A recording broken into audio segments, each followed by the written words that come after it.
Since 2014, over 200 people have been involved in pedestrian crashes in the city of Roanoke, and nearly 20 lives have been lost. This is the story of Luanne Rife, whose life was forever changed as a result of a traffic crash.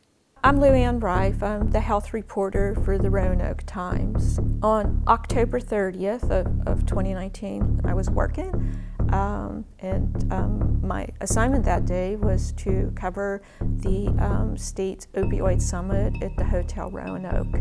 I did a few interviews, and I was walking back to the office along Campbell Avenue, walking towards the Roanoke Times, and I got to the intersection with 2nd Street. As is my habit, I looked left, right, left again, just to make sure that nobody was running the red light, and stepped into the crosswalk. And I guess I was just about halfway through when I was struck by an SUV. I'm told that the woman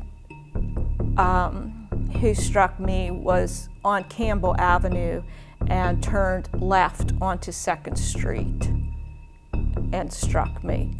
You know, it's quite unexpected that they would not see a pedestrian. I recall just this blackness and this kaleidoscope of thoughts of trying to figure out who I was and where I was and what I was. I guess I sort of had this sensation that I was close to the newspaper, and then I think I could see things, and I saw all of these people, or had the sense of these people who I worked with. I couldn't see their faces. I could just see maybe the bottom parts of them, but I could hear all of these voices. And then I could just see all this blood, and I felt pain, but I felt this confusion. I can't tell you a straight narrative of things that happened in the hours after this occurred, but seeing my husband's face, if you and people who be watching this know my husband and know that they probably have never seen him rattled. I've never really seen him rattled. But just to see the look on his face and to know how badly I looked to him, and not knowing, the uncertainty of not knowing what was ahead, it's hard to describe. It's indescribable. You know, as a reporter, we file stories, and I think in the one that said that I was struck in the crosswalk, and you know, there's always this line that says, you know, somebody was taken to the hospital for treatment of non-life-threatening injuries. And, you know, that's sort of police lingo and journalistic lingo. But, you know, a reader looks at that and says, oh, non-life-threatening injuries. But I don't think people fully realize how severe that can be and how life-altering and life-changing it can be.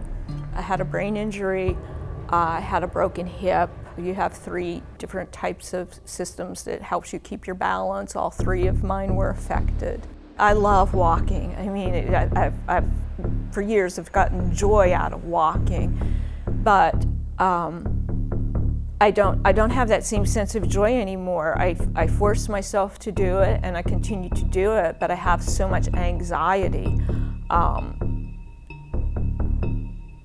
You know, I don't know that that'll ever go away, so I feel stripped of that. I cannot imagine what it would feel like to be the person who hits someone. You know, your car can get fixed, you know, but are you getting fixed? I mean, you've got to live with the horror as well, that you struck someone, you know.